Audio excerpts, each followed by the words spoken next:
ভারতের বিপক্ষে 4 পরিবর্তন নিয়ে মাঠে নেমেছিল বাংলাদেশ জাতীয় ক্রিকেট দল।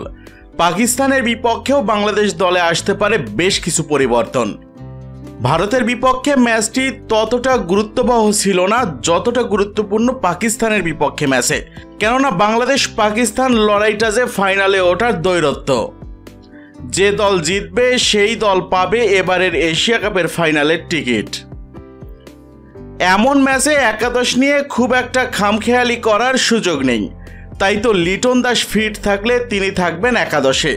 তার জায়গায় পারভেজ হোসেন ইমন নাকি তানজিদ হাসান তামিম, কে বাদ পড়বেন সেটা নিয়ে রয়েছে সংশয়। এবারের এশিয়া কাপে একটিমাত্র ম্যাচে নিজের সামর্থ্যের প্রকাশ ঘটাতে পেরেছিলেন তানজিদ তামিম। আফগানিস্তানের বিপক্ষে 52 রান ছাড়া তিনি বাকি সব ম্যাচেই হয়েছেন ব্যর্থ। অন্যদিকে পারভেজ হোসেন ইমনেরও একই অবস্থা, যদিও ভারতের বিপক্ষে ইমন মোটামুটি রানে ফেরার আভাস দিয়েছিলেন।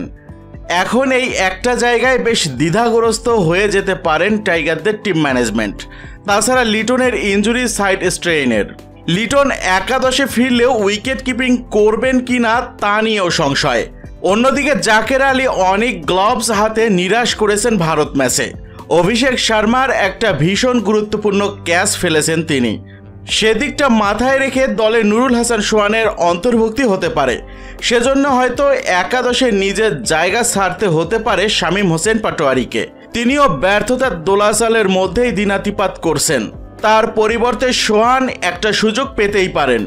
এছাড়া স্পিন আক্রমণে নাসুম আহমেদের পরিবর্তে শেখ মেহেদী হাসান অন্তর্ভুক্ত হতে পারেন। ভারতের বিপক্ষে ম্যাচের পর রিশাদকে একাদশের বাইরে রাখার যৌক্তিকতা নেই। অন্যদিকে মোহাম্মদ সাইফুদ্দিন একটিমাত্র সুযোগ পেয়েছিলেন, তবে সেটাও কাজে লাগাতে পারেননি। তার পরিবর্তে বিশ্রামে থাকা তাসকিন আহমেদের একাদশে ফেরা অবধারিত। সুতরাং 3 পেসার 2 স্পিনার দিয়ে মূলত তৈরি হবে বাংলাদেশের বোলিং আক্রমণ। প্রয়োজনের মুহূর্তে সাইফ হাসান হাত ঘোরাতে পটু। এবার চলুন জেনে নেওয়া যাক আজ পাকিস্তানের বিপক্ষে অঘোষিত সেমিফাইনালে বাংলাদেশের সম্ভাব্য সেরা একাদশে কারা কারা থাকতে পারেন।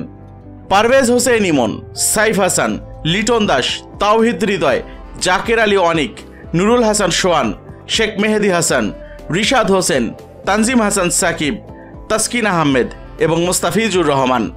কিন্তু দর্শক মণ্ডলী, আপনাদের কাছ থেকে জানতে চাইব আজ পাকিস্তানের বিপক্ষে বাংলাদেশের চূড়ান্ত একাদশে আপনারা কোন কোন ক্রিকেটারকে দেখতে চান। আপনাদের মতামতটি জানিয়ে দিন ইউটিউব চ্যানেল মিক্সার ওয়ার্ল্ডকে। আপনাদের মতামতটি জানাতে ভিডিওটির নিচে কমেন্ট বক্সে কমেন্ট করুন।